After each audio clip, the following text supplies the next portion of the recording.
Dylan Scott, new truck on Kicks 105.5. Good morning, I'm JJ. It's Wednesday, November the 3rd. It's 7:46 and currently 29 degrees outside.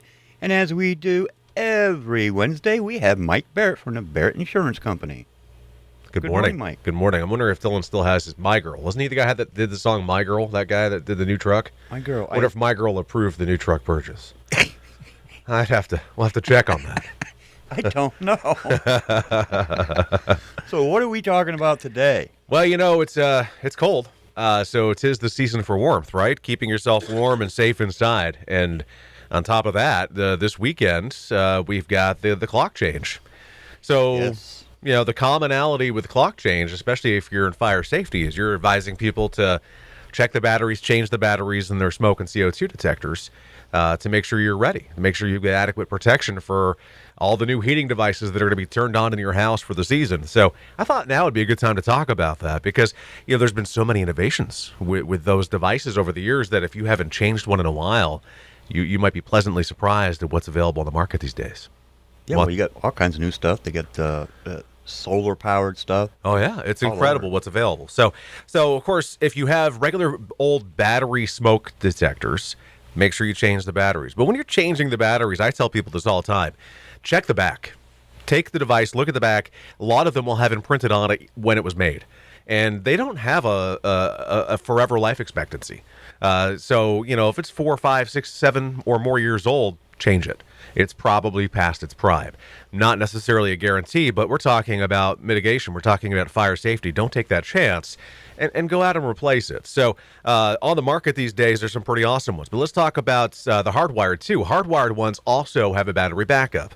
So when you're checking the batteries on those or replacing the batteries on those, check the date on the back of those as well. I'll give you an example. Earlier this, I'd say about a month or two ago at my house, we have hardwired at my house, and we had put them in, I can't remember at this point. It was a number of years ago. And one started chirping, which is an indicator of something, right? So either you got to run or something's wrong with it, right? So I looked, and the way it tells you on the back of a lot of them, if it's chirping, here's why. And if it's this frequency, like if it's this many times per minute, here's what's going on. My case, it looked like it just had failed. It was past its prime. So I replaced that one. And then I'm not kidding, a week later, another one went. So at that point, when the other one went, I said, that's it. I got 3 others. They're all getting replaced now. So I went to the store and got them. And what I love about the ones that are on the market now is a lot of them are combination smoke and CO2. Now, ionic and photoelectric are the two types of smoke detectors, the two different types that pick up smoke. Ionic is the older style that's still hybrid and available. Photoelectric is the one that picks up more of the smoldering, so it picks up the fires sooner, hopefully, than maybe the ionic option. So that's one that you'd want to look at. But they also have the voice activation where it will tell you it's either a smoke situation or a carbon monoxide situation. And Mine does that. Yeah, carbon monoxide is the silent killer. So this puts a voice on it and helps get you out, which is so vital. So go to the store. If yours are older, go to the store anyway. Check it out. And the reason I'm saying all this is because I did recently. And the amount that are on the market now, if you don't have the hardwired option, there's the 10-year lithium-ion battery option. There are options out there that will speak to each other, so you can buy multiple units, and whether they're in different parts of the house or not, they can communicate with each other and function much like a hardwired unit would, where you're going to get a notification on all if one goes off. So that's really the timeliness of this conversation, is that with the time change coming up this weekend, along with the battery swap out, check the dates and see if it's time to get something newer and better. Because, again, we're talking about your safety. Right. And I understand, at least my understanding is that certain rooms in your home have to, according to state code, have to have a carbon monoxide detector. So believe it or in Vermont, there really is no code for private residences, personal residences. Now you start renting out and boom, now we're talking some code and some things that you need to do. So if it's 4 families or more, you have to have devices in each sleeping area that communicate with one another, and one on every level of the building that can communicate. If it's less than 4, you still need to have them, but I don't know that the enforcement mechanism is stringent. But you should still, the Vermont Fire Safety Department of Fire Safety or Public Safety has a great website where you can go and grab PDF documents that give you some great tips and tricks on a number of things, anywhere from railing heights to good things for stairways to protection of various things around the house, but certainly the smoke and CO2 recommendations, which are good to have. Follow those or follow what's on the packaging that you get when you buy the devices from the store. And, a lot of people don't think about this or even necessarily know about it, but it's the assumption of all insurance companies that you have all these devices, and it's a requirement. So you need to have smoke and carbon for the insurance companies. They really want you to have them, and fire extinguishers. So you know what? Make fire extinguisher check part of this.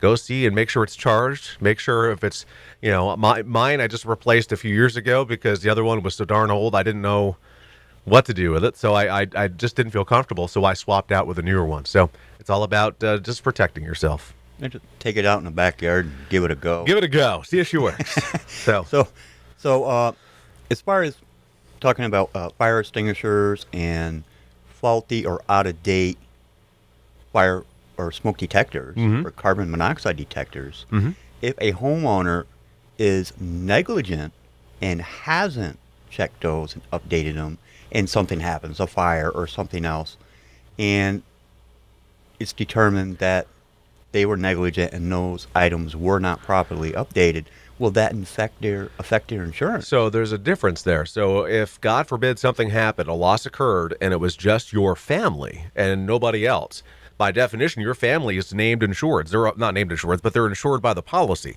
So you can't sue yourself. So God forbid if it's your family and somebody perishes in your family who's a member of the household, yeah, there's negligence there, but there's no liability because you can't sue yourself. Turn to you have company over. You have a person staying with you who's not considered by the insurance policy to be insured by the policy. Then if they perished, absolutely, they could come after you and say a prudent person would have properly done this. And that's why you see the code in the apartment buildings and the rental properties, because God forbid if something there happened, it's going to turn into, the lawyers are going to certainly start going into the process of, did you have appropriate fire safety in place?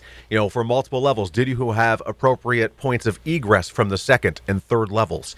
Those are things that are going to be really key players and could prove to a liability standpoint, which would go after the liability limits in your policy if need be. So yeah, there's ways to protect yourself by just checking these things. Yeah, and we had touched on this several weeks ago. This would also apply to your heating units. If they are not properly serviced or are defective and you didn't properly have them serviced. Right. That'd be a hard one to prove. I mean, it'd probably be so damaged through the process. But, that brings up another good thing. This is the time of year where you want to make sure you're servicing your boilers and your furnaces and making sure that all your appliances are ready to go, making sure that you're prepared to keep, a lot of houses are using the PVC venting for direct vent for a lot of gas units. Make sure those are going to be staying clear as the snowfall makes its way to the kingdom. A lot of things to think about that we've had all summered off with. So get ready. Yeah, and it's that time of year. You could be having critters build a nest in there or something. Yeah, so not a bad idea to scope it out, just as well as cleaning the chimney and all that. So it's time. Awesome. All right, anything else you would like to talk about? No, that's all I had. Okay, so thank you so much for coming in and sharing that information with us. And if somebody wants to reach out to you, you can give us a call. Yeah, very simple. 748-5224. We're on Portland Street in St. Johnsbury. Online, thebarrettagency.com. Google, Facebook, and YouTube. Just look for Barrett Insurance Agency. Awesome. Hey, have you filled that job slot yet? Not yet. Still in the interview process. We're getting there. I told my son about it. He says, nah, I'm not into the whole insurance thing. It's not for everybody, I'll tell you. I think he went to the Cabot job fair, but there you go. Well, thanks again, Mike, and I hope you have a great week. You as well. Thanks. All righty.